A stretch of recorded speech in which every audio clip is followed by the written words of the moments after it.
Bonjour Eric. Bonjour. Eric de Sambreville. De Sambreville. Ah, ça oui. fait plaisir d'avoir des gens qui viennent de ce côté-là du pays. On aime les kilomètres. Oui, tu aimes les kilomètres, mais nous on aime bien les gens de ta région parce que voilà, on est tous wallons, on est tous sur le même bateau, Voilà, c'est-à-dire on a tous les mêmes emmerdes. Exactement, exactement.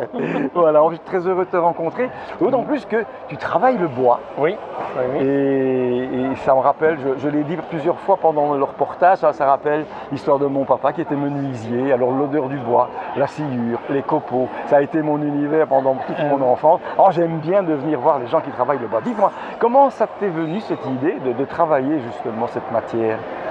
Ben, tout petit, quand on me mettait au milieu d'un bois, moi j'étais au paradis. J'avais jamais eu l'occasion de travailler, il y a maintenant une bonne dizaine d'années. Je m'y suis mis, j'ai commencé à faire des jeux en bois, j'ai voulu travailler avec les écoles, donc des jeux pédagogiques. Et puis j'ai découvert cette machine, donc la scie à chantourner. J'ai eu un coup de cœur pour cette machine-là, et puis bon, j'ai vu ce que je pouvais faire. Bon, au début, j'ai voulu continuer dans l'esprit jeu, j'ai fait des puzzles et tout ça. Et puis sur Internet, il y a pas mal de choses qui se passent sur Internet, on découvre pas mal de choses, et moi j'ai découvert des stickers qui représentaient des têtes de stars. Et puis je dis, ça ne doit pas être trop compliqué à découper, donc j'ai commencé, j'en ai fait une, j'en ai fait 10, j'en ai fait 20. Et puis je me suis lancé sur les marchés artisanaux. Voilà, pourquoi pas. Et puis un jour sur un marché, c'est un monsieur qui me dit, moi mon portrait, est-ce que vous pourriez me le faire?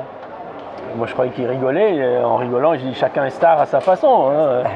Et puis non, le monsieur il voulait vraiment son portrait.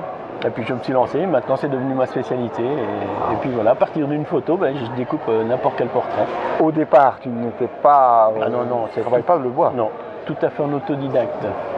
Donc c'est une reconversion finalement. Oui, j'ai une carrière dans la répartition pharmaceutique. Oui. Plusieurs c'est extraordinaire. Parce que les gens qu'on rencontre ici, généralement, effectivement, ils ne sont pas tombés dedans quand ils étaient petits. Non. Leur travail, ça vient d'ailleurs. Je veux dire, c'est un hobby, ça a été parfois une nécessité, mais c'est bien. Ça devient une passion. Le salon d'ici, c'est un vrai repère d'humanité. Oui, tout à fait. Plus on avance dans les interviews des gens, plus on se rend compte que les gens ici, je ne vais pas dire qu'ils sont venus par accident, mais ils sont venus parce qu'à un moment donné, ils ont voulu... Ça, c'est l'inconvénient du direct. Qu'il bouge vite son véhicule.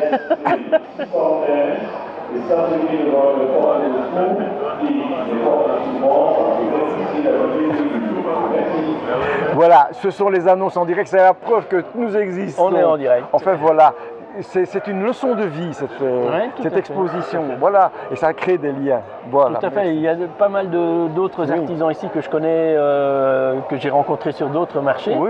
Et c'est toujours un plaisir de se revoir. J'ai fait la connaissance d'autres que je ne connaissais pas. Et puis voilà, le monde de l'artisanat, c'est ça.